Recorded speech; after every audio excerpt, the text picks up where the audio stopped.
एक बच्चा अपने पिता से पूछता है, पापा, आखिर महान शब्द का मतलब क्या होता है? मैंने बहुत जगह पढ़ा है कि वो व्यक्ति महान था, उसने ये किया, उसने वो किया।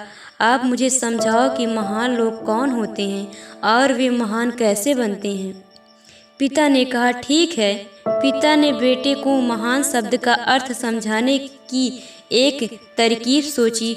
उन्होंने बेटे से कहा, चलो 2 पौधे लेकर आते हैं, एक को घर के अंदर लगा देते हैं और दूसरे को घर के बाहर। पौधे लगाने के बाद पिता कहते हैं, बेटा तुम्हें क्या लगता है इन दोनों पौधों में से कौन सा पौधा बड़ा होगा और सुरक्षित रहेगा? बेटे ने कहा, पिताजी, ये भी कोई पूछने वाली बात है। जो पौधा हमारे घर के अंदर है वो सुरक्षित है, वो बड़ा होगा, जबकि बाहर वाला पौधा बिल्कुल सुरक्षित नहीं है। उसे बहुत सारे मौसम झेलने होंगे, उसे कोई जानवर भी खा सकता है। पिताजी शांत रहे और उन्होंने कहा, बेटा, इसका जवाब मैं वक्त आने पर दूंगा।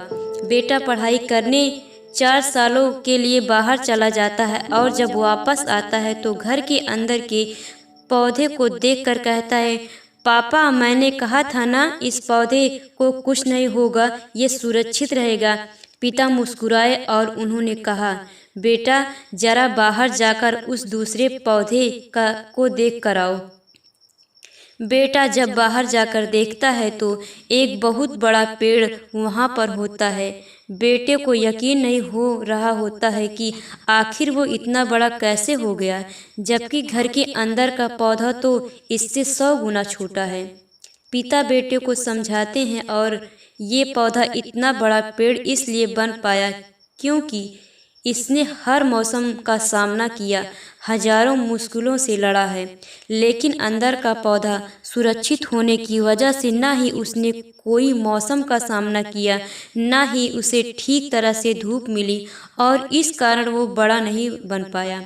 बेटा, याद रखना, इस पेड़ की तरह दुनिया में वही व्यक्ति महान बन सकता है जिसने हजारों मुश्किलों का सामना किया हो, और जो अंदर के पेड़ की तरह जीवन भर सुरक्षित रहने की सोचता तो वो भी कभी महान नहीं बन पाएगा। जीवन की सीख। दोस्तों, आप कोई काम में फेल हो जाते हैं तो दुखी हो जाते हो।